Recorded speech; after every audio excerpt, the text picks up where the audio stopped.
एके news बन गया है अब जनता की आवाज। नमस्कार, आप देख रहे हैं एके न्यूज और मैं हूं आपके साथ गुंजन लोधी।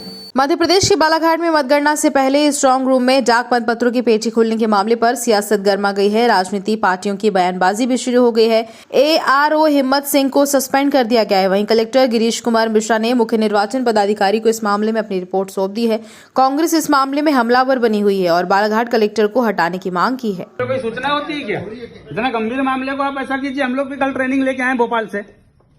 हमारे कोई मामले में कुछ निर्वाचन के नियम कानून लिखित आपको हमको सूचना देना था, उसके बाद आपको पेटी खोलना था। बताइए आपका परिचय क्या है सर? बताइए। और लिखित में हमारे को दिए हो क्या आपने? नहीं, फोन से बुलवा अनुभव मुनियारे जी के किसी को दोनों पक्ष को हम फोन से बुलवा लेते हैं, इसके बाद ही खोलते नहीं, गलत है सर। और ये तो 2 तारीख को खोलना था। मौखिक खोलना चलता है, आपको कागज में लिखित देना चाहिए। जो दिशा निर्देश है राज्य निर्वाचन आयोग के 2 तारीख का काम था। निर्देश दिया आज आप ये कैसे कर रहे हैं आज? नहीं, ये तो विधानसभा वार रख रहे हैं ना। नहीं, ये पैकेट खोलना ही नहीं था। ये खोलना ही नहीं था। ये आप ये बताइए, ये काम करने अभी आपको किसने निर्देश दिया? ये काम करने किसने निर्देशित किया है आपको? बताइए ना भैया। एसडीएम ने बोला, कलेक्टर ने बोला, किसने बोला? ट्रेनिंग में बताया गया है कि ये विधानसभा वार। एसडीएम का नंबर दो आप। बालाघाट कलेक्टर के निर्देश पर जिस तरह डाक मतपत्रों की धांधली सामने आई है, वह इस बात का प्रतीक है कि जो कांग्रेस पार्टी को आशंका थी कि कुछ कलेक्टर, एसपी, चीफ मिनिस्टर ने ऐसे तैनात किए हैं जो भारतीय जनता पार्टी की जीत को सुनिश्चित करने में मदद करेंगे, और वो हमारा अनुमान साबित हो रहा है। क्या यह संभव है कि नोडल अधिकारी सस्पेंड हो जाए और कलेक्टर कह रहे हैं, जो रिटर्निंग ऑफिसर हैं, कि ऐसा कुछ भी नहीं हुआ है, कांग्रेस पार्टी कंफ्यूज है? क्या यह संभव है कि कोई नोडल अधिकारी बिना रिटर्निंग ऑफिसर की अनुमति के स्ट्रांग रूम को खोल दे?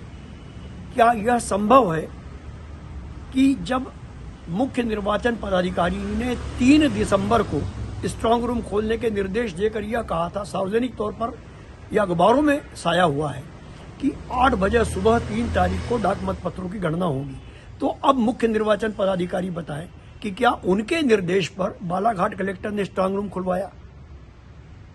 पूरी तरह इसमें मुख्य निर्वाचन पदाधिकारी और कलेक्टर दोनों की मिलीजुली कुश्ती है, और ऐसे कई जिलों में कलेक्टर पदस्थ हैं जो भारतीय जनता पार्टी की जीत को सुनिश्चित करने के लिए मदद कर रहे हैं। हम उन्हें आगाह कर देना चाहेंगे कि 3 तारीख बाद जब माननीय कमलनाथ जी इस प्रदेश के मुख्यमंत्री होंगे, तब उन कलेक्टर, एसपी का क्या होगा जिन्होंने गले में दुपट्टा डालकर भारतीय जनता पार्टी का काम किया है। पूरी तरह मुख्य निर्वाचन पदाधिकारी अनुपम राजन का चरित्र भी सामने आ चुका है। उन्होंने आज तक ऐसा कोई भी पूरी चुनाव प्रक्रिया में काम नहीं किया है जो उनकी निष्पक्षता और आयोग के सम्मान को बढ़ाता है। देखिए, मैं तो निर्णय करता हूं ही नहीं। पूरे मतदान की प्रक्रिया में, यानी भारतीय जनता पार्टी निर्णय करता नहीं है। पूरे मतदान की प्रक्रिया चुनाव आयोग के दिशा निर्देशों के अनुरूप होती है।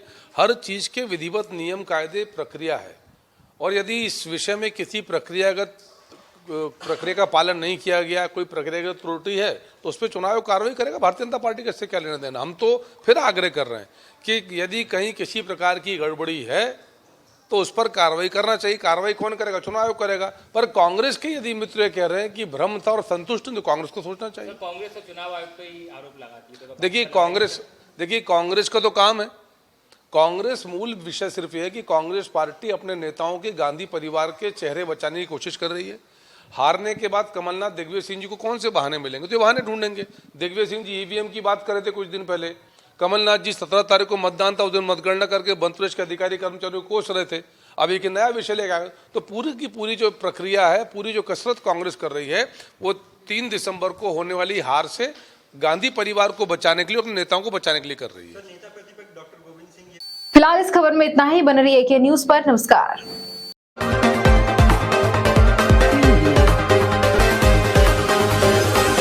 एके न्यूज बन गया है अब जनता की आवाज।